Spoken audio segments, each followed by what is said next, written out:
How's it going? It's Drew here. Thank you so much for signing up. I told you that I was going to.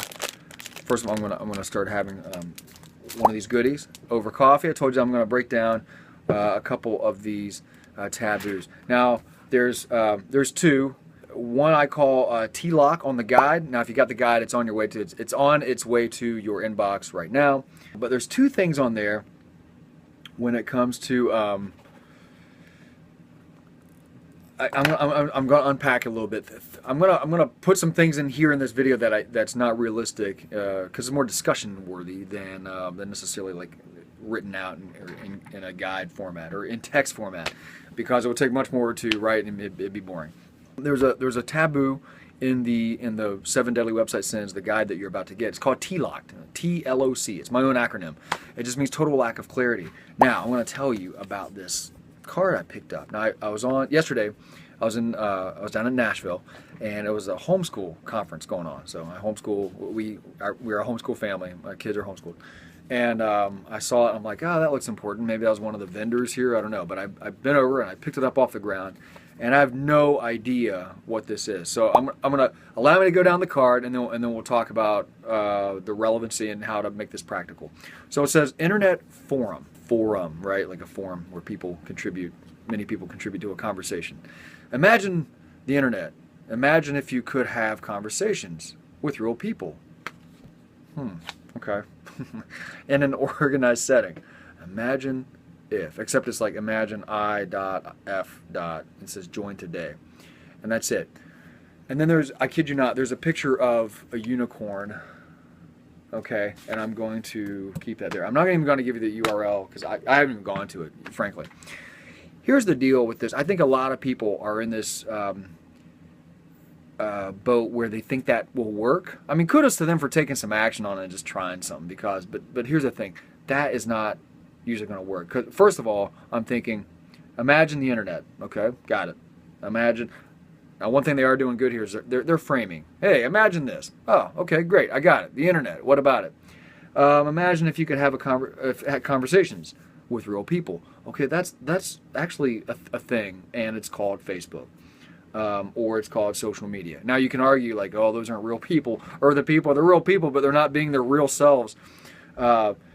You could argue that, and I'd say, okay, well, sure, true enough. I mean, you have to understand some human nature. Like we kind of, when we're out there, we try and show our best self and kind of thing. But it was so flowery, it was so vague that it was a perfect example of one of the things on the guide was called TLOC, right? Total lack of clarity. I have a total lack. This is a total lack of clarity. I have no idea what I'm going to get. So, do you think I'm going to give a name to it, a friction point? Do you think I'm going to pass the friction point that is holding me back, which would be going to a computer, going to my browser, putting in this web address, and going to this place? Absolutely not. I'm not going to do that. I'm not, because I don't even know. I don't know if this is going to be worthy of my time. I don't know if this is what kind of conversations are we looking at here? That's the problem with this stuff. So when it comes to there's two taboos on the guide. One's the total lack of clarity, and then the other I'm going to tie in here is now it says poor layout and design. Okay, I'm going to go ahead and give you one of the taboos, like really bad. There's two that deal with first impressions. One's like poor layout and design. However, I was something else was fresh in my head. I was listening to, and I was listening to something about copywriting and ads, and a lot of people specifically they'll get gaga over the way an ad looks. If it looks like an ad, they'll get like, ooh, that looks so good, and they feel good because on some level they feel, this is my own theory here, they feel good that their company is being represented by this advertisement, and the advertisement just looks really professional, and they think, oh, people, I think this is looking very professional, this makes us look so good, then everyone else in the world, when they see our ad, they're going to understand how truly professional we are, how awesome we are. But that's not the case, especially with context of where they are. If they're on Facebook, they're not on Facebook to see ads. So looking like an ad is going to more likely be more harm than good, because it considers nothing for the context. So there's a couple of those things. There's a lack of clarity, but also getting by not being clear with the words, with what you're trying to tell people to get them there. We're all on that boat. We're trying to get people to come to our stuff. Still, there's got to be some clarity. I don't want just anyone coming to my stuff. I want small town business owners. I want people who own businesses that really want to get some stuff going with their marketing. I want people that love learning. And so I'm not after kids. Same thing with this guy. I'm sure he can't be thinking with the unicorn on here that he wants everybody. And the same also for this happens a lot with the mix. So you'll have a really creative ad that looks professional that's also unclear. And just anyway, I wanted to unpack that. If I drink my coffee, I haven't even taken a drink yet. It is good. I do a blend of stuff at home. I'm at home. I'll even put little Folgers in it. Okay, don't. If you're a coffee snob, don't hate me because of that. But it's like I'm stretching my good coffee. So I even do a little mix, do a little blend. But yeah, that hit me, and I thought I could share that with you over my cup of coffee and say, just be aware of those two things. They kind of go together. I see a lot of people get really wrapped up into an ad, and they want that ad to look professional. And I want to say, wait, hold on, okay, let me finish the thought. I want to say, hold on, what is the ad gonna do? I mean, what do you want the ad to do? And just be aware of maybe you're to the point where you're even hiring people to create your stuff for you, and they have to be aware of this too, because there are ads out there that win awards, and they don't do jack squat for sales, but everybody is like, yay! Look how good we look, and maybe the advertising agency or the people that made the ad feel really good about themselves because of how good it looks.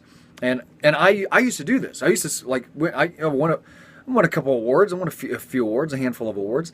But I stopped entering. You have to pay fees for that thing. Like they don't tell you that. But it's like, if you want to enter the award, if you want a shot at the award, you pay fees. And then they actually award a lot of people the particular award, because then guess what? What is the award place going to ask you for? They're going to ask you for more money, so you can get the Emmy looking, the little statuette. Like, that's how that stuff works. There, I just shared it. It's behind the scenes stuff that no one tells you. So, but I stopped worrying about the awards and started worrying about my clients. Started worrying about people. Started worrying about you. So, yeah, that's part of what I got for you. I'm trying to take all the experience in the past and just trying to shortcut you as much as I can. Don't get caught up with the pretty. Don't get caught up with the fancy, and the creative, and the flowery. Unicorn, okay, like the flower that. Can you see that? There, that unicorn. So don't get all caught up in that. Instead, just go for clarity. Understand what you're offering. Understand how you're trying to ask for it. It's always a pursuit. All right, don't beat yourself up if it tanks, because it's always a pursuit. How am I going to ask for what I'm going to ask for? How am I going to make my offer, even if it's something just to get people to pick up the phone, or be some foot traffic, come and check out your place of business. What am I going to ask, and how am I going to ask it? Be clear about that, and don't get all caught up into the shiny, creative. Ooh, this is a real clever statement. I can say, there's a fine line with a lot of that. Some stuff has been done in the past where it's been clever and it's worked, but more often than not, the cleverness always kind of dilutes and douses what you're really needing to say to get people to come and give you a shot. So, all right, that's what I have for you. Thanks so much. That guide should be it should be in your inbox by now. Check it out. Thank you so much again. Thanks to Gary and Ben for putting on a great podcast and trying to impact the world in the way they do. It was a lot of fun just being on there. And don't be a stranger. I invite you, personally email me if any of this has kind of helped, and you just want to touch base, you just want to connect, do it. Drew@smalltownbigbusiness.com. That's me. That's where to find me. So that's what I got for you. I'm going to wrap that up and get you back to your day. I'll talk to you later. It's been Drew Hudgens of Small Town Big Business. See you guys.